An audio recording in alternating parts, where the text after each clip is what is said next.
오늘 저는 히브리서 4장 12절부터 13절 말씀에 힘입어서 말씀의 힘이라는 제목으로 여러분과 은혜의 말씀을 나누고 또한 기도하고자 합니다. 미국의 이 지역이죠. 토마스 베인 느냐라는 유명한 무신론자가 있었습니다. 그는 오랫동안 성경에 있는 내용 중에서 모순된 내용만 찾아 연구해서 연구에 거듭한 끝에 그런 내용들을 집대성해서 책을 냈습니다. 이성의 시대라는 책을 지었습니다. 그래서 호언장담을 했는데, 어떤 호언장담을 했느냐, 앞으로 10년 안에 10년이 되지 않아 성경은 더 이상 읽히지도 않고 출판도 되지 않을 것이다 라고 호언장담했습니다. 그러나 그는 죽을 때 하나님의 자비하심을 구하며 기도하며 죽었고, 또한 천지는 없어지겠으나 내 말은 없어지지 않겠다는 그 말씀을 의지하고 죽었다고 합니다. 그런데 신기한 것은 이성의 시대가 출판된 장소에는 지금 미국 성서협회 본부가 들어서 있다고 합니다. 또한 그의 책은 지금 헌책방에서도 구하기 힘들지만 성경은 매년 수만 권씩 팔리고 있다고 합니다.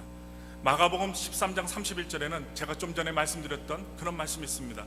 천지는 없어지겠으나 내 말은 없어지지 아니하리라. 그 말씀처럼 하나님의 말씀은 영원히 남게 될 것이고, 말씀이 약속한 것 중에는 어느 것 하나 헛된 것이 없을 것입니다. 특별히 이 자리에 오신 여러분들도 하나님의 말씀을 통하여 은혜를 받아 교회 처음 나오시게 되고 예수를 구주로 영접하여 십자가의 은혜를 받으실 줄 믿습니다. 그러므로 우리가 말씀대로 살면 우리에게는 진짜 사는 길, 진짜 복된 길이 펼쳐질 것입니다. 말씀에는 힘이 있습니다. 요새 인터넷을 이용하면 엄청난 지식을 얻을 수 있습니다. 그러나 많은 지식이 꼭 필요한 것만은 아닙니다. 왜냐하면 많은 지식은 깊은 사고를 방해할 수 있기 때문입니다. 우리는 가끔 책과 일과 지식으로부터 벗어날 필요가 있습니다. 좀 머리를 식혀줄 필요가 있습니다. 그래야 자신을 돌아보고 깊은 사고를 할 수 있기 때문입니다. 링컨의 전기를 쓴 도널드 데이빗이라는 사람의 말에 의하면 링컨이 깊은 사고를 할 수 있었던 이유가 있었다고 합니다. 그 이유가 무엇인가? 읽은 책의 수가 적었기 때문이라고 합니다. 그래서 링컨이 가장 자주 봤던 첫 번째 책은 우선 우리가 보는 성경이고, 두 번째 책은 이솝 우화였으며 그 외에 몇 권의 책을 반복해서 읽었다고 합니다. 링컨은 적게 읽고 많이 생각한 사람입니다. 우리 성도님과 제가 성경을 많이 읽고 또한 깊게 생각했으면 좋겠습니다. 요새 지식과 정보의 힘이라고 말합니다. 맞는 말입니다. 그러나 지식과 정보보다 더 위대한 힘이 있습니다.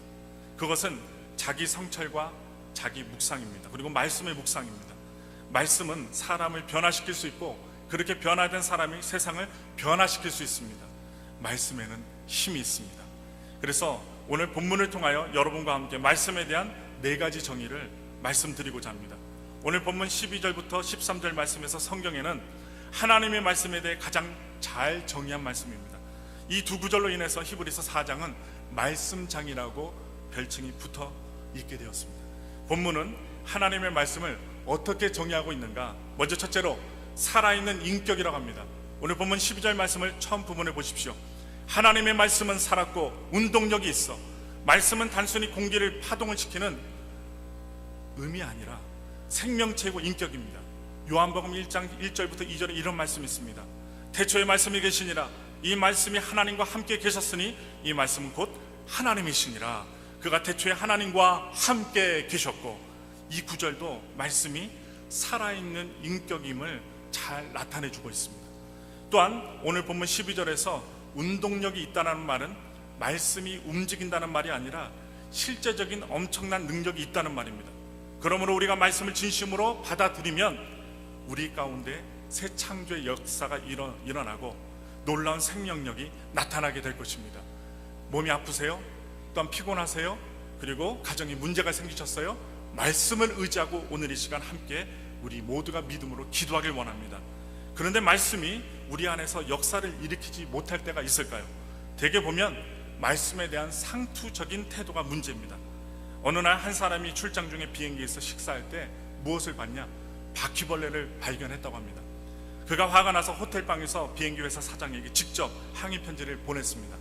그리고 얼마 후에 비행기 사장이 급히 보낸 정중한 사과 편지를 급히 받게 되었다고 합니다. 근데 그 내용의 편지의 내용은 이렇다고 합니다. 들어보세요. 손님, 심려를 끼쳐 죄송합니다. 저는 곧 그 문제 비행기 운행을 취소시켰습니다. 그리고 그 비행기 모든 좌석의 커버와 카펫을 다 바꾸려고 새 것을 주문했습니다. 또한 손님에게 불량 음식을 제공한 스튜디오스는 징계를 받았습니다. 다시는 이런 일이 생기지 않게 하겠습니다.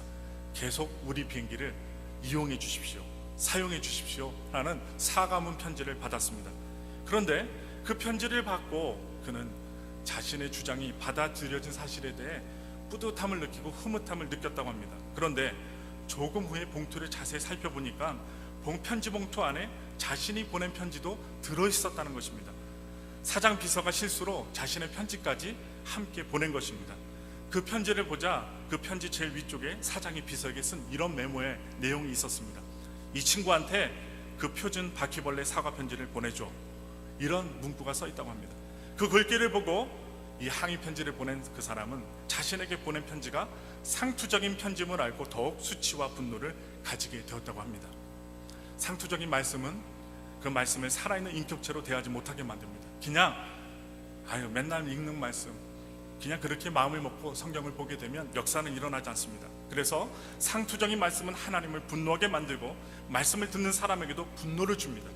그러므로 목회자이든 성도이든 말씀을 대할 때는 상투적으로 대하지 말아야 합니다. 말씀은 살아있는 인격입니다. 정말 그렇게 생각하고 목회자가 말씀을 준비하고 성도들이 말씀을 들을 때 말씀의 역사가 일어나게 될 것입니다. 두 번째로 하나님의 말씀은 무엇을 의미합니까? 영적인 수술인 칼을 의미합니다. 계속해서 오늘 본문 12절 말씀을 보시면 좌우에 날선 어떤 검보다도 예리하여 홍과 영과 빛 관절과 골수를 찔러 쪼개기까지 하며, 이 구절에서 홍과 영은 영혼을 뜻하고 관절과 골수는 육신을 뜻합니다. 즉 하나님의 말씀은 영혼도 수술하고 육신도 수술하는 수술의 칼이라는 뜻입니다. 실제로 말씀은 우리의 영혼뿐만 아니라 육신의 질병도 치료하는 놀라운 힘을 지니고 있습니다. 그래서 저도 여러분도 신앙생활 1년 이상 10년 이상 하신 분들은 알 것입니다. 정말로 힘들고 지칠 때 하나님의 말씀을 의지하여 사람들이 나에게 쓴소리하고 단점을 말하고 또한 어려운 말을 할 때 우리가 어디로 갑니까? 예수님의 말씀으로 돌아가야 됩니다. 사람을 의지하지 말고 하나님을 의지해야 됩니다. 그래서 하나님의 말씀을 통하여 어려움을 잘 극복하고 또한 문제를 해결받고 미리 응답받았던 그때를 다시 한번 기억하시면서 오늘도 말씀을 듣고 기도할 때 저와 여러분들에게 이러한 말씀의 놀라운 은혜가 넘쳐나길 예수님의 이름으로 소망합니다. 실제로 말씀은 우리 영혼뿐만 아니라 육신의 질병도 치유하는 놀라운 힘이 있습니다. 왜 병이 생깁니까? 육신이 원래 질서를 잃어버릴 때 병이 생깁니다. 그런 상황에서 하나님의 말씀으로 영혼이 바르게 되어 영혼의 질서가 회복되고 마음의 평화가 임하면 육신도 잃어버린 질서를 회복하고 그때 치유의 역사가 나타나게 되는 것입니다. 그러므로 영혼과 육신의 치유의 역사가 나타나고 마음의 천국을 원하면 무엇보다 중요한 것이 말씀이 나를 찔러 쪼개도록 하는 것입니다. 그래서 오늘날 가끔 보면 말씀이 자신을 찔러 쪼개도록 하기보다는 자신이 말씀을 찔러 쪼개는 분들이 있습니다. 여러분들 한국에 제자 훈련이 엄청나게 유행했습니다. 제자 훈련을 성경 보면은 성경 공부 중심으로 하면서 나타나는 가장 큰 부작용이 무엇인가 생각해 보게 되었습니다.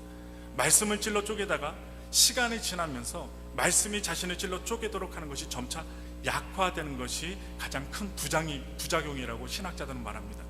옛날에는 말씀을 신기하게 잘 해석하는 사람을 말씀을 잘 쪼개는 사람이라고 해서 최고의 부흥사로 대접했습니다.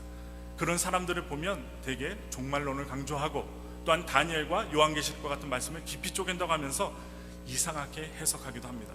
그렇게 말씀을 쪼개면서 동시에 얼마나 많은 교회와 가정이 쪼개지고 영혼과 인격이 신앙이 쪼개졌는지 모릅니다. 그러므로 하나님의 말씀은 쪼개는 것이 아닙니다. 성경 전체를 종합적이고 통전적으로 보면서 말씀 앞에 자신의 심령을 쪼개야지 자기가 하나님의 말씀을 쪼개려고 해서는 안 된다는 것입니다. 가끔 성경을 보면 우리가 성경을 해석하기 어려운 난제 문제의 그 성경의 내용들이 나옵니다. 말씀들이 나와요. 그때 그 말씀을 깊이 파헤치고 자신이 다 아는 듯 해석하면서 엉뚱하게 해석하는 것은 좀 주의해야 됩니다. 목회자도 주의해야 돼요. 결코 바람직한 태도가 아닙니다. 때로 하나님께서 모르게 하셨으면 모르고 넘어갈 필요도 있다는 것입니다. 우리는 항상 말씀 앞에서 겸손해야 됩니다. 자기가 모든 것을 다 아는 것처럼 하면서 말씀의 종이라고 하는 사람에게 찾아가는 것은 절대 주의해야 합니다. 그것은 교회를 죽이고 가정을 죽이고 자기를 죽이는 길입니다. 말씀을 찔러 쪼개는 것은 사망의 길이고 말씀이 나를 찔러 쪼개도록 하는 것만이 생명의 길이라는 사실을 다시 한번 말씀드립니다. 옛날에 황해도 풍천에 안서방이라는 사람이 있었습니다. 어느 날 그가 산에 들어가 도사를 찾아서 축지법과 변신술을 배웠다고 합니다. 그런데 하루는 스승이 외출했어요. 안 보였습니다. 그랬더니 이 제자가 그 사이에 슬쩍 스승의 방에 있는 도술서를 읽고 그대로 행하자 순식간에 짐승도 되고 새도 되었다고 합니다. 그래서 그는 이제는 도통했으니 더 배울 것이 없다고 해서 귀가했습니다. 더 배우지 않았습니다. 귀가 즉시 그는 변신술을 사용해 이마와 가슴에 변신이란 글을 써붙이고 뻐꾸기가 된 후에 자기 집 우물과 버드나무에 올라가서 아내가 나오길 기다리면서 뻐꾹 하고 울었다고 합니다. 그러자 아내가 나와보고 여보 뭐예요? 라고 말하자 안서방이 뭐라고 했을까요? 여보 내가 뻐꾸기로 보이지 않습니까? 하고 외치자 그 아내가 뭐라고 얘기했을까요? 당신 미쳤어요? 이렇게 얘기를 했고 그 후에 동네 사람들이 안서방을 안뻐꾸기라고 별명을 붙였다고 합니다. 아니 자기는 변한 줄 알았는데 내려와서 변신이라는 그 글자를 딱 붙이고선 버드나무 위에 올라가고 아내를 시험했잖아요. 제일 먼저 인정받기 위해서 여보 뻐꾹 했는데 어떻게 해요? 당신 미쳤어요? 그랬더니 동네 사람들이 그 이야기를 소문을 듣고 안뻐꾸기라고 별명을 붙였어요. 요즘 남보다 기도 조금 더 하고 성경 조금 더 읽으면 당장 무엇인가 변할 줄 알고 있는 분들이 있어요. 그처럼 조금만 남보다 무엇인가 잘한다고 해서 마음이 높아져 영적으로 높은 사람처럼 행세하면 오히려 풍천의 안뻐꾸기처럼 놀잇감이 될 뿐입니다. 우리는 말씀을 찔러 쪼개므로 신기한 사람으로 변신하려 하지 말고 저조차 말씀이 나를 수술하게 함으로 성숙한 사람으로 변화되어야 됩니다. 동네에 가면요 그 사람의 그 인격을 알 수 있습니다.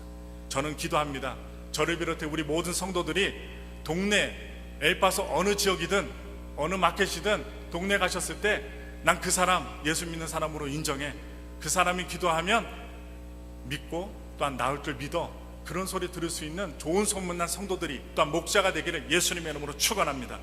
세 번째로 하나님의 말씀 무엇을 의미할까요? 영적인 엑스레이입니다. 오늘 본문 12절 하반부의 말씀을 보십시오. 또 마음과 생각과 뜻을 감찰하나니. 이 말씀은 하나님의 말씀이 인간의 마음과 생각과 뜻을 살피는 엑스레이와 같다는 뜻입니다. 말씀입니다. 그래서 말씀에 우리 자신을 비춰보면 우리 연약한 부분과 병든 부분을 알 수 있고 또한 말씀의 빛을 통해 우리의 내면이 밝아지고 어둠이 틈타지 못하게 됩니다. 특별히 하나님은 말씀을 통해 우리에게 알게끔 하십니다. 또한 자각하게끔 하십니다. 그래서 성경 말씀을 계속 보고 들으면 우리의 영혼이 맑아지고 건강하게 됩니다. 말씀을 보십시오. 그러면 우리의 마음이 깨끗해집니다. 또한 정결케 됩니다. 또 마음이 부드러워집니다. 때로 말씀의 엑스레이로 우리 자신의 죄와 허물이 지적받고 들춰지면 인간이기 때문에 자존심도 상할 수 있습니다. 그렇지만 말씀 안에서 자존심이 상할 때 자존심을 버리고 회개하면 새로운 세계가 펼쳐지게 됩니다. 그런 의미에서 자신의 죄를 깨닫게 하고 우리의 부족한 점을 지적하는 말씀도 때로는 필요합니다. 오늘날 대한민국에서는요 암 환자들이 너무나도 많습니다. 이 미국에도 암 환자들이 많잖아요. 대한민국에서는 암이 발견되면 환자의 마음에 고통을 주고 상처가 될까봐 의사 선생님은요 대개 그 사실을 환자에게 숨기고 가족들만 오라고 합니다. 그래서 환자에게 숨기고 가족들에게만 그 중병인 암을 말해준다고 합니다. 그런데 그렇게 얘기를 하면 그 환자는 고통은 덜할 수 있으나 그런데 가족들은요 너무나도 그 비밀을 지키다가 힘이 되겠죠. 그런데 대한민국과 달리 외국에서는 미국도 마찬가지입니다. 직접 환자에게 말해준다고 합니다. 이렇게 얘기하죠. 선생님 이번에 진단해 보았더니 암 말기십니다. 수술해도 살 가능성이 10%밖에 없습니다. 그러니 마음에 준비하십시오. 그 말을 듣는 환자는 처음에는 절망하고 고통합니다. 그러나 며칠이 지나면 정신을 차리고 어떻게 생각할까요? 이제 남은 삶을 어떻게 살까 하면서 현실을 받아들이게 된다고 합니다. 그런 모습을 보면 외국 병원이 매몰차게 느껴지기도 하지만 그게 더 현실적일 수 있습니다. 왜냐하면 어차피 알게 될 것을 숨기면서 마음의 고통을 잠깐 줄여주는 것보다 앞으로 남은 삶을 잘 정리하는 것이 더 중요하기 때문입니다. 그처럼 잘못을 덮어주고 조용히 해결하는 것도 필요하겠지만 때로는 문제 해결을 위해 지혜롭게 드러낼 필요도 있다는 것입니다. 특히 죄의 문제는 그냥 덮어두면 안 됩니다. 기분 나쁘고 잠깐 마음이 상해도 죄는 드러날 필요가 있습니다. 오늘날 많은 강단에서 죄의 잘못과 지적하는 설교들이 많이 줄어들고 있고 사라지고 있습니다. 교인들이 싫어한다고 죄의 잘못을 지적하지 않으면 기분은 주일날 좋을 수 있습니다. 그렇지만 인격과 신앙은 더 나빠질 수 있습니다. 그래서 미국의 로버트 슐러 목사님이 계시죠. 교회의 부흥을 원하면 절대로 부정적인 설교를 하지 말라고 했어요. 그리고 적극적 사고방식을 주장한 노만 빈센트 필 박사님도 죄와 심판과 징계 같은 마음에 찔리는 설교는 하지 말고 희망과 확신과 가능성만을 말하라고 주장을 했습니다. 그런 주장들은 성경으로 볼 때는 비성경적인 주장입니다. 하나님께서 주신 말씀이라면 귀에 거스리고 마음에 들지 않아도 겸손하게 들을 수 있어야 합니다. 물론 로버트 슐러 목사님이나 노만 빈센트 필 박사님이 좋은 영향도 많이 끼치셨습니다. 긍정의 힘은 필요하지만 죄와 잘못이 그대로 있는 상태에서 긍정이 주는 힘은 잘못된 힘이 될 수가 있기 때문에, 그러므로 때로는 말씀에 의해 자존심도 상하고 마음이 상하게 되는 경험도 필요합니다. 성경은 하나님께서 상한 심령을 원하신다라고 말씀하고 있습니다. 오늘 여러분 일주일 생활 속에서 어떤 일을 만나셨습니까? 힘드셨습니까? 어려우셨습니까? 그러면 오늘 이 시간 예수님 앞에 그 마음을 내어놓으셨으면 좋겠습니다. 그리고 말씀을 통해서 우리에게 이야기하시고자 하시는 의미가 마음에 다가온다면 그것을 붙들고 기도하셔서 하나님의 은혜와 평강을 누리시는 귀한 성도님들이 되시길 예수님의 이름으로 축원합니다. 누가복음 16장에 나오는 부자와 나사로의 얘기에서 부자에게 무엇보다 필요했던 것은 무엇일까요? 당신이 그렇게 살면 지옥 갑니다라는 이야기입니다. 그러나 그는 그 말을 듣지 못하고 음부의 고통에 들어갔습니다. 결코 회개하지 않았어요. 그리고 나사로를 도와주지 않았어요. 결국 지옥에서 부자가 어떻게 탄식합니까? 아버지여, 나사로를 내 아버지 집으로 보내주십시오. 제게 5 형제가 있는데 나사로가 가서 그들에게 경고하여 그들이 고통 많은 이곳에 오지 않도록 도와주십시오. 도와주십시오. 간절히 외쳤어요. 이 부자의 고백은 물질주의에 빠진 현대인들에게 주는 경고입니다. 마지막 때에는 자신이 가진 물질이 자신의 삶을 얼마나 더 허무하게 만드는지 모릅니다. 그럼에도 불구하고 오늘날 현대인들은 물질의 축복에 관한 말씀을 좋아하면서 죄와 잘못과 지옥에 관한 말씀을 잘 안 들으려고 합니다. 그 현대인의 모습이 저와 우리의 모습일 수도 있습니다. 그러므로 우리는 때로 우리의 자존심을 상하게 하는 말도 잘 들어야 합니다. 성경을 읽으면서 말씀이 영적인 엑스레이가 되어 우리의 죄를 들춰내고 또한 찔리고 상한 마음을 가지면서 더욱 하나님의 은혜를 추구해야 합니다. 바로 거기에서 우리가 새롭게 되고 진짜 축복받게 되는 길이 열리게 될 것입니다. 4번째로, 여러분, 하나님의 말씀은 무엇을 의미할까요? 하나님 자신을 의미합니다. 오늘 본문 13절 말씀을 보실까요? 지으신 것이 하나도 그 앞에 나타나지 않음이 없고 오직 만물이 우리를 상관하시는 자의 눈앞에 벌거벗은 것 같이 드러나느니라. 이 구절에서 그 앞에라는 그 말이 나오잖아요. 문맥상 말씀 앞에라는 말입니다. 그리고 그 다음 말씀을 보면 그가 우리를 상관하시는 자, 즉 하나님 자신을 지칭하고 있음을 알 수 있어요. 그 말씀이 뭐라고요? 하나님이라는 것입니다. 그러므로 이 구절을 보면 말씀이 곧 하나님임을 증거하고 있습니다. 왜 말씀에 놀라운 힘과 능력이 있을까요? 저도 말씀을 통해서 엎어졌고요, 기도했습니다. 말씀이 바로 하나님이시기 때문입니다. 우리가 말씀을 가까이 하는 것은 바로 하나님을 가까이 하는 것입니다. 그러므로 말씀을 가까이 하는 것이 가장 위대한 성공의 비결이고 행복의 비결입니다. 또한 우리 자녀에게 가르쳐야 할 가장 위대한 교육도 말씀 교육입니다. 부탁드립니다. 하나님의 말씀을 가르치십시오. 보게 하십시오. 그래서 우리 아이들이 인사도 잘하고 인성도 있고 성품도 올곧고 또한 하나님을 알아 하나님께서 귀하게 쓰신 가정을 이루어 이 미국 땅에서 하나님의 말씀으로 번성할 수 있는 자손들이 되게 해달라고 오늘 이 시간 함께 기도했으면 좋겠습니다. 지금 유대인들이 전 세계에서 가장 영향력을 미치는 민족이 된 이유가 있습니다. 그들의 유전자가 다 좋기 때문은 아닙니다. 특별하기 때문이 아니라 무엇보다 그들에게 말씀 교육이 있었기 때문입니다. 하나님께서 말씀이 있는 가정을 지켜주시고 말씀이 있는 자녀, 말씀이 있는 영혼, 말씀이 있는 교회를 지켜주시는 것입니다. 우리가 말씀을 영접하면 하나님을 영접하는 것과 똑같습니다. 그때 우리의 삶에 놀라운 능력이 나타나게 될 것입니다. 미국에 토끼 입술을 가진 장애를 가진 한 소녀가 있었습니다. 그녀는요 항상 학교 친구들의 조롱을 받았습니다. 우리도 어렸을 때 경험해 봤잖아요. 무엇인가 부족하고요, 무엇인가 이상하고요, 보통 사람들과 다르면 아이들은 놀려요. 이 아이도 토끼 입술처럼 이상하게 생겼어요. 그래서 항상 아이들의 놀림감이 되었습니다. 그녀는 친구들에게 어릴 때 넘어져서 유리에 입술이 찢겨서 이렇게 되었다라고 항상 변명하면서 다녔지만 늘 위축된 채 살았다고 합니다. 어느 날 학교에서 청각 검사를 했어요. 그 검사는 담임 선생님이 한 아이씩 불러서 귓속에 짧은 말을 해주면 학생들은 선생님의 말을 그대로 말하는 시험이었다고 합니다. 그런 청각 시험이었어요. 그런 시험에서 담임 선생님이 그 소녀를 불렀습니다. 그리고 그 귓가에 조용히 사랑스러운 말로 이야기해 주었습니다. 어떻게 얘기해 주었는가? 나는 내가 나의 어린 딸이었으면 좋겠다. 나는 내가 나의 어린 딸이었으면 좋겠다라는 이야기를 해줬어요. 그 말은 그냥 시험으로 한 말이었지만 그 말이 소녀의 삶을 완전히 바꾸게 되었습니다. 그때부터 그녀는 자신감 있게 살기 시작했다고 합니다. 사람의 말도 그렇게 힘이 있습니다. 하물며 하나님의 말씀은 더 말할 것도 없다는 것을 말씀을 드리면서 하나님은 지금 우리에게 또한 속삭이십니다. 너는 누가 뭐래도 내 자녀다.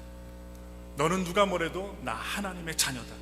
그 말씀을 정말 믿고 받아들이면 우리의 삶은 획기적으로 변할 것입니다. 우리는 하나님의 사랑받는 존재입니다. 누가 뭐래도 우리는 가치 있는 존재입니다. 하나님이 그렇게 말씀하셨습니다. 우리는 하나님의 말씀을 항상 기억하며 살아야 할 것입니다. 결론으로 내립니다. 말씀에 순종하며 사십시오. 그처럼 말씀을 가까이 하는 삶은 무엇보다 소중한 삶입니다. 그런데 말씀을 가까이 하는 것보다 더 중요한 것은 말씀에 순종하는 것입니다.